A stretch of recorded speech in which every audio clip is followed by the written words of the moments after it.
Hello everybody and welcome back for season 2 of Swing Away alongside former Spartan McKenzie Long. My name is Liles, and before we get into all things Michigan High School softball, Kenzie, why don't you walk us through your softball journey and how you got here today? Yeah, absolutely. First off, Kara, it's awesome to be here with you.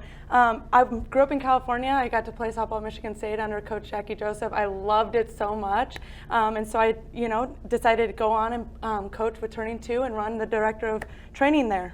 And being a student athlete, you've been there, you know the grind. I mean, how has that sort of helped you in the transition from player to coach? Yeah, I think that's a big part of why I love coaching is because I've been there, I've done it, and it allows me to kind of empathize with the players and know what they need and when they need it, and it gives me a path of how to help them accomplish what they want. You said you know what they want and you've been there. I mean, you know the grind, so we're so excited to have your experience and your expertise with us all season long. So are you ready? Yes. All right, well let's just jump right into it. Division 4.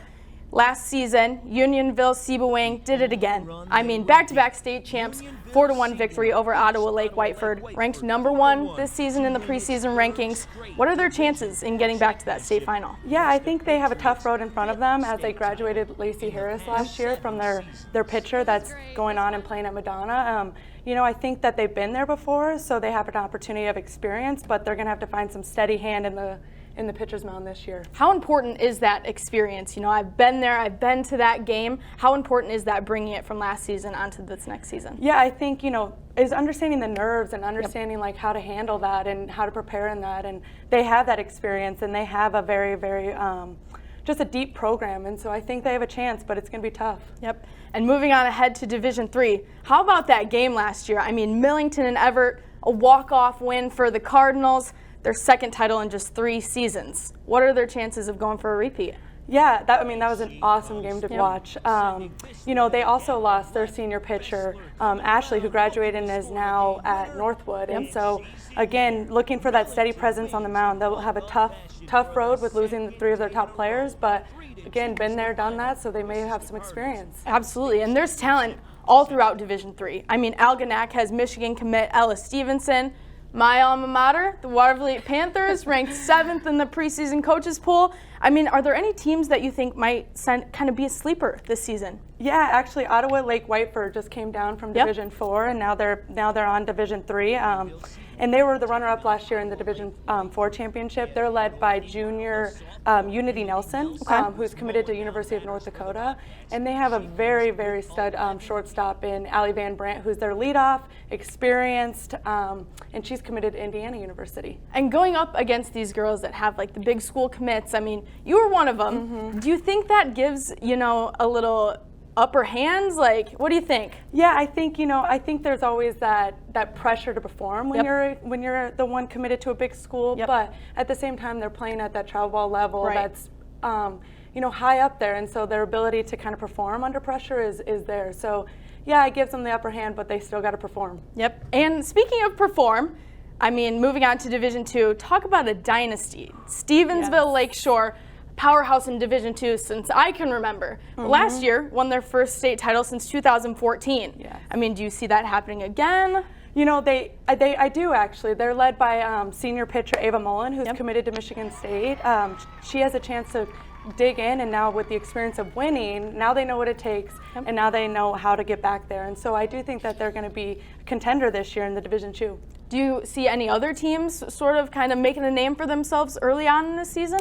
Yeah, there's a few. I think Trenton will be back up there again. They have middle infield duo with London Williams and Annika Seghetti. Both of them are committed. Annika's going to Florida Atlantic, and London is committed to Central Michigan. So they're going to be up there as well. Another team is Frankenmuth, led by senior pitcher Brooklyn Compound. She's experienced, and she's committed to Central Michigan. She's good on the mound, and so they're going to be a tough out as well. Absolutely. And moving on to Division 1, Allen Park winning their first state title in school history last year, beating Macomb Dakota 5-0. But they do lose Maddie Ramey, who is now playing at Michigan, but they're loaded. They are loaded. They are loaded. They are loaded. They did lose Maddie, and that's a big hit because that was their leader, that was their culture kid. But they still have Morgan Sizemore on the mound and in the box.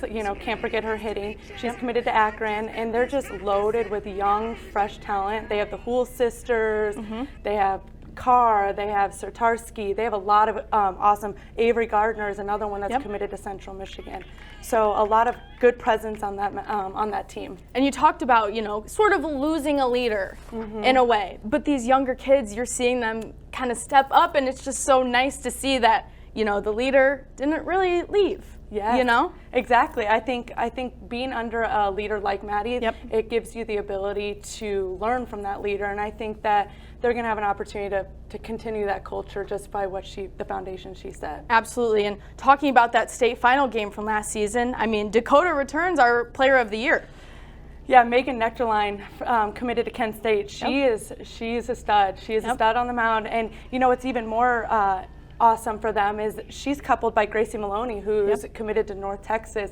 Both of them are travel teammates this year, which is awesome. Yep. They complement each other well, and Megan Nectarline is looking for another strong year on the mound. How important is the bond? You said they're travel teammates and going into high school ball together. How do you think that plays a role in how well your team performs if you guys are, really connecting? Oh, absolutely. I think for them, just knowing what each player throws and the ability to know what they need from playing at a very high level in travel ball and now at the high school level, their bond is just growing now that they're travel ball teammates, and it's awesome to see. Are there any teams we should sort of keep an eye on our radar in Division I? Yeah, Matawan, I think, is looking for another strong outing. I think they have a very experienced coach in Alicia Smith that helps them build their culture. They had an awesome run last year when they beat South Lyon, the defending champs, in the quarterfinals. So looking for Matawan to also make a presence in the Division I. And South Lyon, our state champs in 2021, got some big names on that roster. What can we expect from them this year? Yeah, they do. They won in 2021. They had Player of the Year in 2021. But unfortunately, this year, the Player of the Year, Ava Bradshaw, is out with a ACL surgery. She's not going to make a presence at all this year. She's committed to Duke, and so they're going to have to find a way back. But, they do have some experience around her, but it's going to be hard to kind of bring back without Ava Bradshaw. Yep. We're going to take a quick break as another member of our Swing Away team, Elizabeth Kuhn, brings us this week's In the Dugout.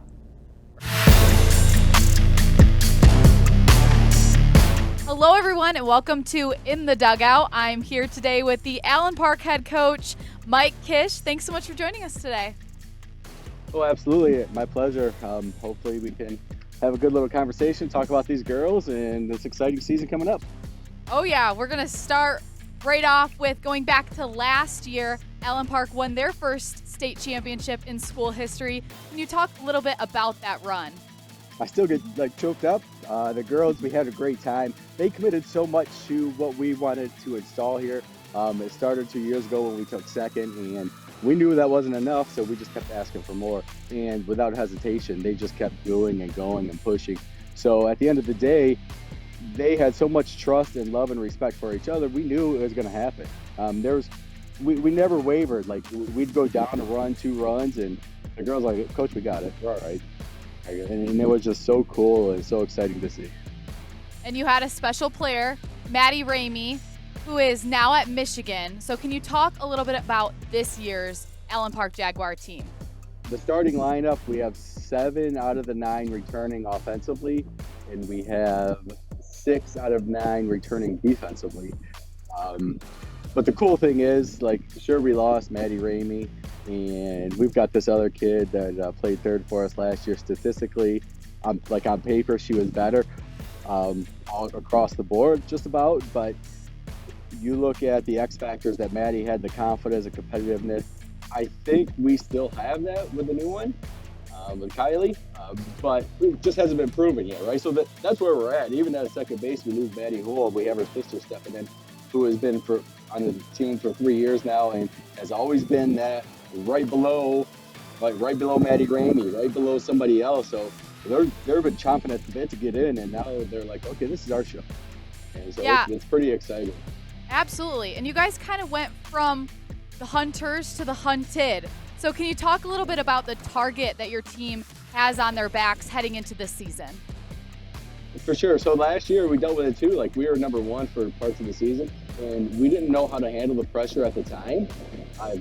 But now it's kind of like we've done a really good job over the years of trying to quiet the outside noise. Like, let's focus on us. None of that other stuff matters. So being hunted or being the hunter, all that, we're going to take care of our business. We come in the off season. Our off season program consists of getting in the weight room at 6 a.m. before school 3 days a week. We have 30 girls in there, knowing that some of these girls aren't going to make the program, but they're committed to that process. That's what they build the trust, and then their abilities are far beyond like anything that I could probably coach. I'm more about let's get together, let's take care of each other. Where's your mindset at? Do the mental stuff and just relax and have fun.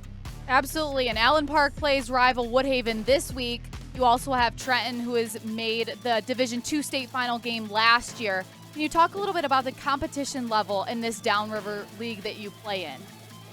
It's cool now we're playing ranked teams in our division, but you come here 10 years ago, nobody's ranked, and you're still going to get the same kind of ball games. These are rivalry games, and everybody just goes out for it. So it's a really good time. It's nerve-wracking, right? We're stressed about it. They're stressed. They get excited. We go back and forth, and it's really good games.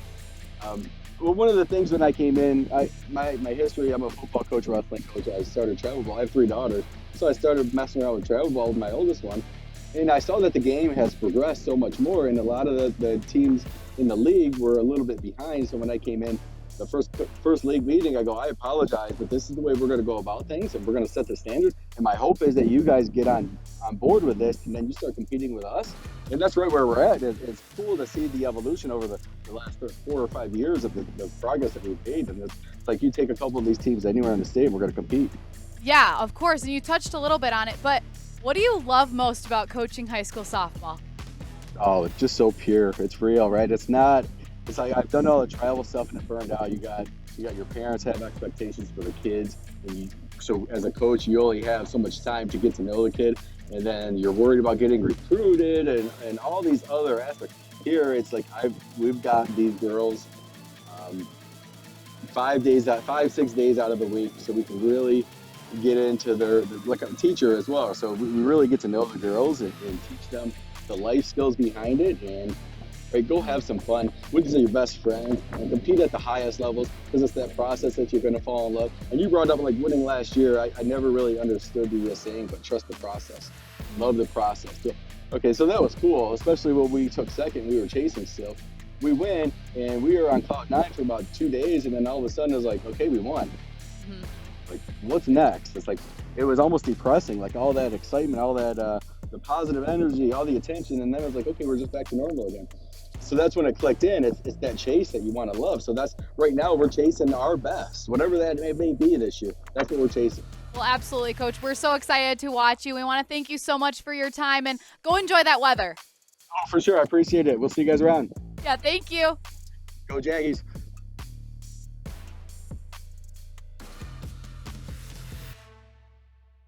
We're so excited to share that we are bringing back the Softball Player of the Year award, this year sponsored by Turn 2. Kenzie, why don't you tell us a little bit about Turn 2? Yeah, so Turning 2 is a softball organization out of Brighton, Michigan. We also have a facility. Our main objective is to see how many kids that we can get to play in college. And we do that with representing the 3 R's, respect, responsibility, and represent. Love that. And we just love the opportunity to help young girls dream big and go on and play in softball in college. What do you do? I feel like you're trick of all trades. What's sort of your role? What do you do? So I do wear a lot of different hats for the organization. Okay. My main role is I'm the director of training. So I run all the training that goes in and out of the facility.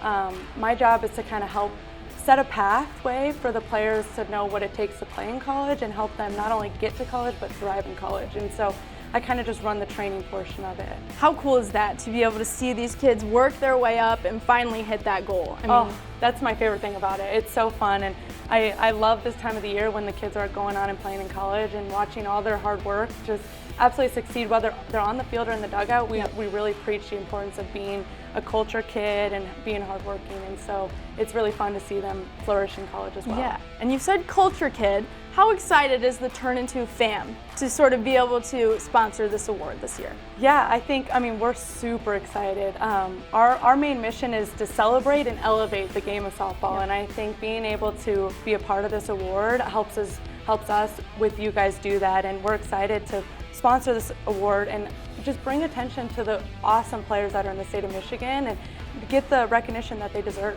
Our very first top 10 list will be revealed next week. The committee's working hard, gathering names, getting stats, but we're so excited to share it with you guys. And that wraps up our very first episode of Swing Away this season. We'll be back next week unpacking some of the state's best games and bringing you that top 10 list. Yes, looking forward to being back next week with you, Kara. State Champs Swing Away is presented by Lawrence Technological University. Be curious, make magic, visit ltu.edu. Swing Away is also brought to you by the Michigan High School Athletic Association, promoting the value and values of educational athletics. The Michigan Army National Guard, a proud sponsor of the MHSAA. The Detroit Athletic Club Foundation Male and Female Athlete of the Year Awards. Who will be this year's award winners? Find out live June 5th only on State Champs Sports Network. Turn Into Softball. Experience Turn Into Softball, where the mission to build champions both on and off the field.